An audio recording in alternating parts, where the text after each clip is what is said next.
D'abord, je vous demande de pardonner d'être pendant un si petit moment avec vous, mais la journée aujourd'hui est le dernier jour à Buenos Aires et il y a beaucoup de travail encore à faire tout le jour. Deuxièmement aussi, je vous demande pardon de ne pas être capable de parler l'espagnol, mais je dis toujours j'étais trop paresseux quand j'étais à l'université. Alors je n'ai pas appris les langues.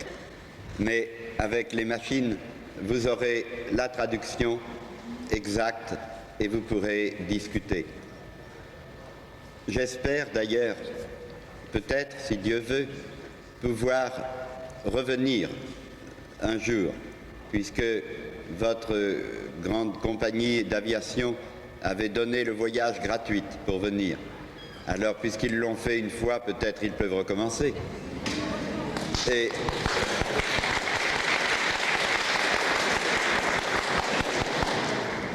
ce ne sera pas tout de suite, il y a trop de choses à faire, mais je serai très heureux si c'est possible, maintenant que pour moi, c'est une connaissance meilleure que je commençais à avoir de votre pays, de ses merveilleuses possibilités et aussi de ses douleurs, de ses problèmes, de ses difficultés.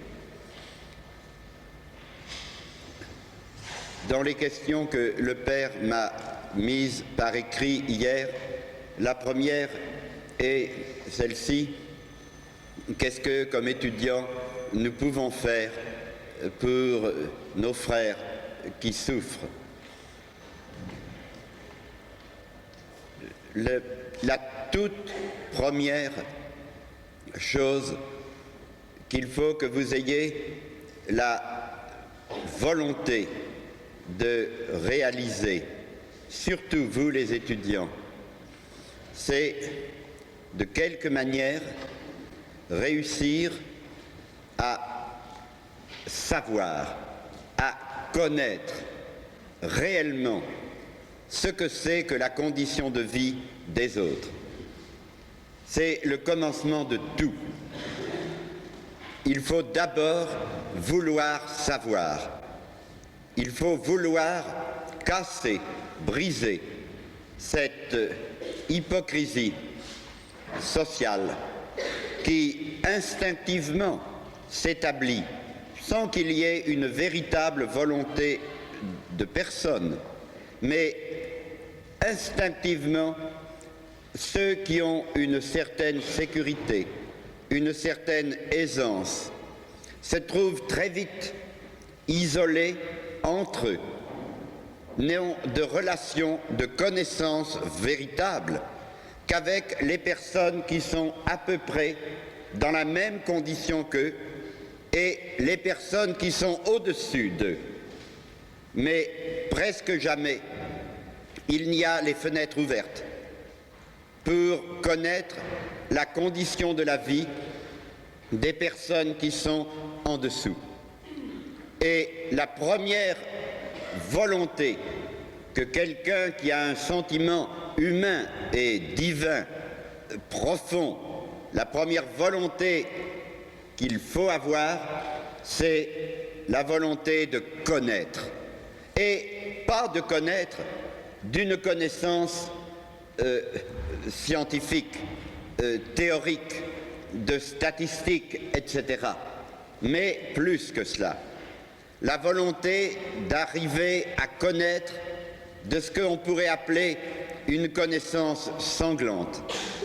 La connaissance que j'ai, si c'est ma main, la mienne, qui se trouve écrasée, brisée et qui souffre. Nous connaissons théoriquement que des familles n'ont pas un suffisant logement pour pouvoir être dans une vie humaine. Nous connaissons théoriquement qu'il y a beaucoup de sortes de souffrances dans ce pays et dans d'autres pays du monde. Mais c'est une connaissance presque comparable à la connaissance que nous pouvons avoir de ce qui arrivait il y a 10 000 ans chez les pharaons ou dans des peuples très anciens. C'est une connaissance qui ne nous touche pas, qui est théorique. Il faut arriver à ce que la souffrance des autres devienne pour nous une connaissance personnelle. Cette connaissance qui vient de la participation, qui mettra quelque chose de la souffrance des autres dans notre propre vie. C'est le commencement de tout. Tant qu'on n'a pas cette décision de vouloir connaître de cette connaissance dramatique la condition de ceux qui souffrent, alors, surtout quand on a le privilège de pouvoir être étudiant, on risque de très grandes catastrophes. Quand je parle dans les universités, à Paris, dans les universités où moi-même j'ai été étudiant, ou dans les grandes écoles polytechniques et les autres, toujours, je dis aux étudiants, si vous ne faites pas attention, quand vous aurez terminé les examens, quand vous aurez le diplôme, vous aurez un diplôme qui va certifier que vous savez beaucoup de choses, que peut-être vous savez tout, excepté l'homme. Vous connaissez...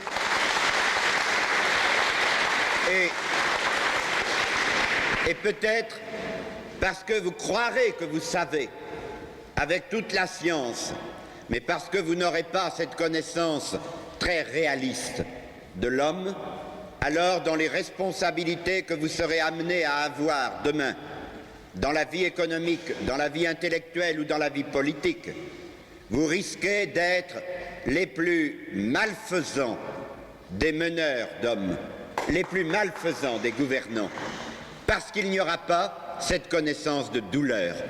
Alors, je pense, c'est cela, premièrement, que vous devez vouloir. Par quelle méthode? De quelle manière? Il y a plusieurs. C'est variable selon les possibilités de la santé, les conditions des études, quelquefois des problèmes de famille. Ce ne sera pas la même manière pour tout le monde. Mais il faut que tout le monde veuille arriver à cette connaissance. Quelquefois, je dis, nous savons, et ça a été un grand progrès de la vie religieuse dans les derniers temps modernes. Nous avons redécouvert la nécessité, pour une vie sérieusement religieuse, la nécessité périodiquement dans la vie d'avoir des moments de retraite, de récollection. Nous savons qu'on ne peut pas avoir une sérieuse vie d'amour de Dieu sans des retraites de prière. Mais peut-être, actuellement, il faut que nous fassions une découverte supplémentaire. Et pour être capables de nous mesurer avec nos devoirs, nos responsabilités, dans une génération où l'univers entier est bouleversé, pour être capable de cela, probablement que notre génération doit découvrir ceci à côté des temps de retraite de prière, la nécessité d'avoir également des temps qu'on peut appeler de retraite de misère. De temps à autre, aller anonyme, incognito, dans une autre ville que la sienne, ailleurs, là où on souffre le plus, et pendant du temps, quelques semaines, comme si on était un pauvre qui a eu des malheurs, qui sort de l'hôpital, peut-être de la prison, pour une bêtise, comme il y a ceux qui n'ont pas de maison, pas de famille, pas de travail, pendant une semaine, 2 semaines, être avec ceux qui souffrent le plus. Regardez comment il faut vivre et quelle est l'absence d'espérance. Alors, entre des retraites de prière et des retraites de misère, quelle que soit la fonction que l'on a dans la société, alors on devient capable d'être utile, d'être véritablement chrétien, témoin de l'amour de Dieu, soucieux des autres et de chercher, directement ou indirectement, quel sera le moyen véritable de porter le secours, non pas par de l'aumône qui souvent humilie et souvent dégrade, mais par plus que cela, par le don de soi, qui accepte de communier à cette mystérieuse deuxième présence de Dieu qui est dans le pauvre. Jésus est présent dans le sacrement de l'Eucharistie que nous avions il y a quelques minutes dans les mains, dans notre bouche, comme une nourriture. Jésus est présent dans le sacrement pour être une nourriture, mais la nourriture n'est pas un but. La nourriture est pour nous donner des forces pour quelque chose. Et de même, la communion sacramentaire du sacrement de l'Eucharistie. Et voyez-vous, il faut tout le temps nous dire, nous rappeler qu'il y a une deuxième présence de Jésus. Il a dit « Ceci est mon corps ». Et ce qu'il dit, il le fait. Le sacrement est réalisé.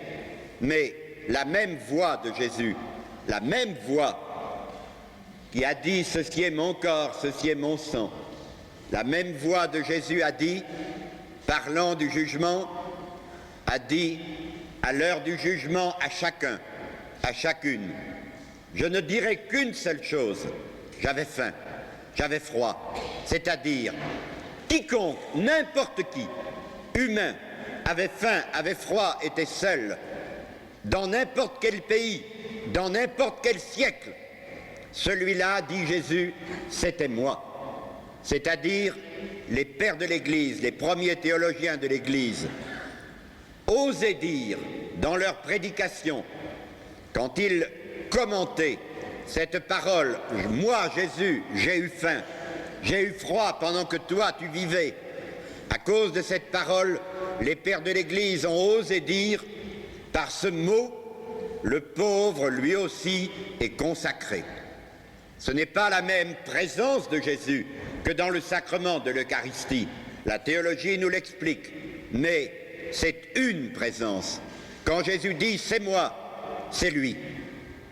Et il veut que nous comprenions que notre communion sacramentaire dans l'Eucharistie, aux yeux de Dieu, est mauvaise lorsque, égoïstement, de cette force que nous avons reçue, nous ne pensons qu'à nous. Et quand nous sortons de l'Église, quand nous ne sommes pas capables d'aller terminer la communion en communion à Jésus présent dans ceux qui souffrent, participant à leur souffrance pour les amener à participer à notre liberté, à notre délivrance, à notre possibilité de vertu, parce que quand il n'y a pas le logement, quand il faut que les garçons, les filles, les parents, plusieurs familles soient tous dans une seule chambre, c'est facile pour nous de leur prêcher toutes sortes de vertus très belles. Comment est-ce que c'est praticable? Comment est-ce que c'est possible? C'est une moquerie pour eux de leur donner cet enseignement d'une si belle doctrine quand nous ne travaillons pas pour rendre possible la pratique et l'atteinte de cette joie qu'il y a dans l'obéissance à la loi de Dieu. Et notre communion, elle doit être cela. Vous qui ici pouvez faire des études, dites-vous que toutes nos cultures sont fausses. Pourquoi elles sont fausses? Parce que nous pouvons acquérir la connaissance de la science, de la philosophie, de l'histoire, de la littérature, des arts.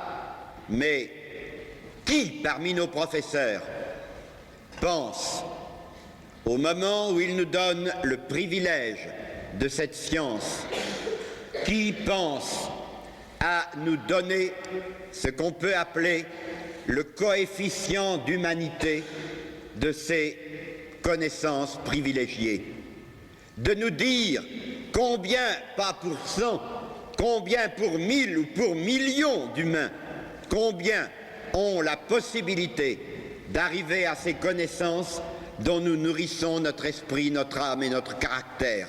Combien?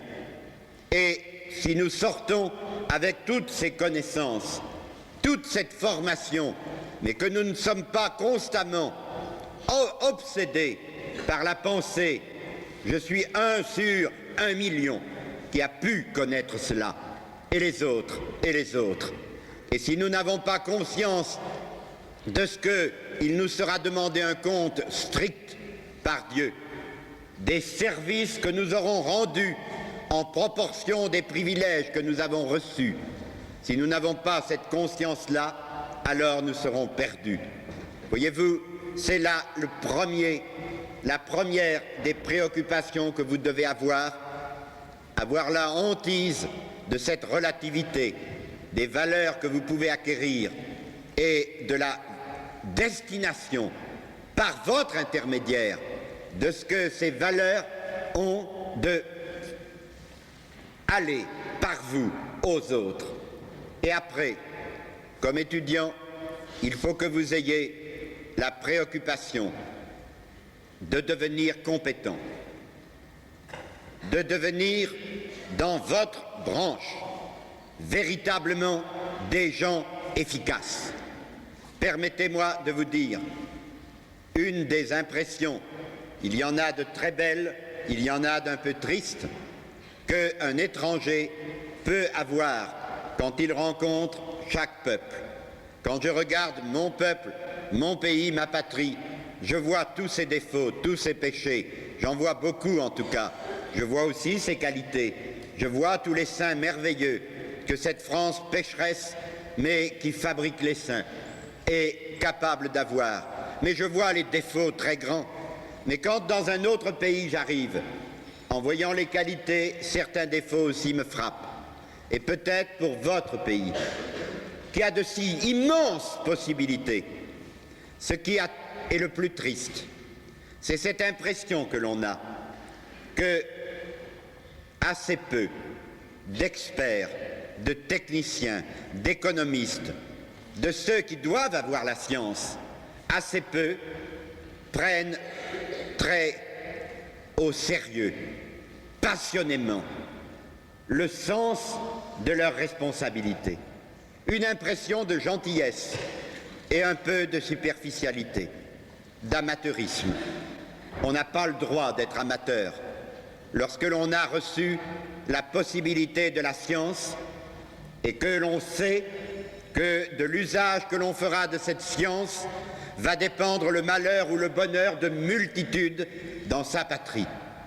Votre pays, il est un des rares lieux du monde où il y a tout à faire, où il y a à faire les voies de communication, la mise en valeur des ressources de l'énergie, la déconcentration de l'industrie pour permettre à la province de donner de la vie et de ne pas voir continuer cette sorte de cancer qui, autour de la grande ville de Buenos Aires, risque de tuer la patrie en rassemblant comme un cancer toute la vie sur un seul endroit, pendant que le reste devient le désert.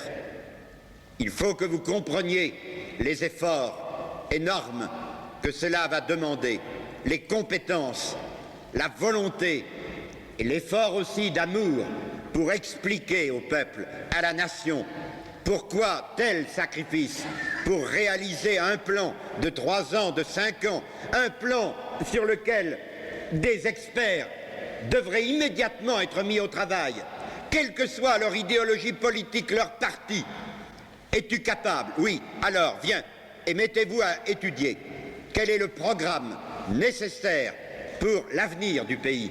Et à partir du moment où le programme matériel de l'équipement est arrêté, alors que les partis puissent discuter sur qui s'en occupera, qui est le plus capable, oui, mais que ce programme devienne la loi, le devoir, le plus haut devoir moral d'amour du prochain, et que toutes les énergies, avec les explications données à tout le pays, avec des sacrifices demandés aux riches comme aux pauvres, à tous, que des sacrifices expliqués puissent être obtenus par cet enthousiasme avec lequel on sait que dans 3 ans, dans 5 ans, on aura réalisé ceci, cela, qui est tout l'avenir du pays.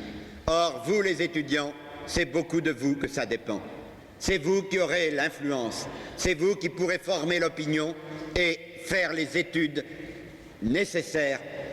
Pour cela, il faut que vous soyez capables d'être passionnés dans votre action et votre science et de ne pas être des amateurs. Malheur à ceux qui sont des amateurs lorsqu'ils ont des compétences et qui ne comprennent pas qu'ils doivent être passionnés pour mettre ces compétences au service des autres. Et enfin, après avoir voulu connaître la douleur des autres, après avoir voulu avoir la compétence, il y a plus. Ce n'est pas assez d'avoir la science technique. Il faut encore avoir un minimum d'ouverture en dehors de la spécialité que l'on a, une sorte d'humanisme à la mesure, à la dimension du monde moderne, qui permettent que si on est un technicien du pétrole, de l'hydraulique, de l'agriculture, de l'élevage, si on est un ingénieur des travaux publics pour les routes ou pour les logements, si on est un médecin, mais qu'en même temps, on ait la préoccupation d'avoir un esprit de synthèse et de voir l'ensemble pour être capable de coopérer avec les différentes branches. Et cela aussi, cet effort pour, pendant vos études, acquérir cet esprit de synthèse d'un humanisme chrétien, il doit beaucoup vous préoccuper. Vous le savez peut-être, il y a plusieurs efforts dans ce sens qui déjà existent dans le monde. Actuellement, tous ceux qui travaillent dans un travail comme celui où je suis, nous sommes unis très fort autour d'un très grand savant, qui est en même temps un grand philosophe et spiritualiste, le père dominicain, le père Lebré. Il vient quelquefois ici, il est souvent au Brésil et dans d'autres des pays d'Amérique du Sud et d'Asie, où on lui demande de venir comme expert pour conseiller l'établissement des plans du développement des pays en développement. Le père Lebré vient de publier un livre il y a quelques mois, un nouveau livre, qui est un livre que je pense, et beaucoup pensent, être un des plus importants du monde à l'heure actuelle. Ce livre s'appelle « Suicide ou survie de l'Occident ». Et c'est le rapport, le sous-titre, c'est « Dossier pour comprendre les problèmes de ce temps ». Et c'est l'accumulation de tous les documents scientifiques les plus solides, les plus sûrs du monde entier sur les bouleversements qui ont commencé et qui vont dans 10 ou 15 années avoir complètement retourné la Terre. Dans quel sens, on ne peut pas encore savoir. Ce peut être l'effondrement par un véritable suicide, par manque d'amour, par petitesse de cœur et d'esprit, un véritable suicide de tout ce que nous appelons la civilisation occidentale, toute la forme occidentale de la civilisation chrétienne. Oh, Dieu est capable, comme il l'a fait dans les siècles et les siècles passés, même si nous avons trahi. Dieu est capable de prendre parmi les barbares ceux dont il changera le cœur, comme il l'a fait de Saul pour en faire Saint Paul. Dieu est capable de faire naître d'autres civilisations authentiquement chrétiennes, autres que celles de l'Occident, basées sur la culture méditerranéenne. Tout est possible à Dieu, mais les comptes qu'il nous demandera, à nous qui sommes responsables pour le bien de toute l'humanité, de la part de la forme de réalisation d'humanisme chrétien qui avait pu exister chez nous dans notre civilisation, ah, quelle malédiction viendra sur nous si nous avons fait que cela se perde. Il faut que vous voyiez ces documents et les préfaces et les conclusions de chaque partie du livre. C'est certainement ce qui peut le plus éveiller vos esprits à cette vision de synthèse et déchaîner en vous des volontés intelligentes par amour, de véritablement vous préparer à être à la hauteur des immenses événements que dans la génération de ceux qui ont 20 ans aujourd'hui, Dieu va jeter à travers l'univers par l'augmentation formidable de la population, surtout dans les pays les plus malheureux, par l'éveil de la connaissance qui crée l'impatience. Ceux qui souffrent, souffrent de souffrir, plus qu'avant, et n'acceptent plus parce que c'est trop absurde. Ils voient que c'est absurde, plus encore qu'injuste. Il y a les énergies matérielles qui se dégagent avec les explosions de la matière. Tout cela va transformer l'univers. Nous avons obtenu que le Père Lebret, depuis 1 an, ait créé à Paris un institut qui s'appelle IRFED, Institut de recherche et de formation en vue du développement. Déjà cette année, les cours ont commencé pour 30 étudiants. Nous avons créé une fondation que je vais retrouver au Canada dans 1 mois pour pouvoir donner des bourses à des étudiants capables, pour qu'ils viennent acquérir cette formation, pour pouvoir être efficaces, passionnément, dans les pays en développement comme est le vôtre. Peut-être, faudrait-il que vous prépariez avec vos professeurs, avec une correspondance avec l'Institut à Paris, que vous prépariez la possibilité d'avoir une sorte d'annexe d'un tel institut, adapté spécialement aux problèmes de vos pays, pour que, en même temps que vous faites vos études particulières, vous acquériez cette connaissance de synthèse indispensable. Voilà ce que je pense il est le plus important de vous dire pour vos responsabilités d'étudiants. Pour les autres questions que vous me posiez, il y en a une qui demandait y a-t-il déjà une université qui entièrement se met dans le chemin de votre travail. Il n'y a pas d'université entièrement, mais dans plusieurs, il y a des groupes très efficaces d'étudiants qui se sont créés pour cela, et spécialement à l'Université Laval de Québec.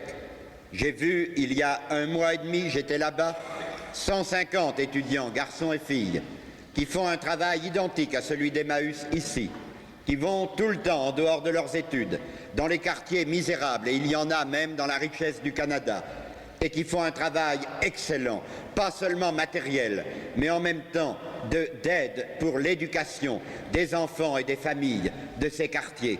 Et j'espère que quand je vais retourner là-bas dans 1 mois, il sera possible d'organiser des échanges d'étudiants et que des étudiants de là-haut pourraient venir participer comme volontaires au travail de chez vous et peut-être certains de chez vous aller chez eux afin de voir ce que vous pouvez acquérir de leur expérience.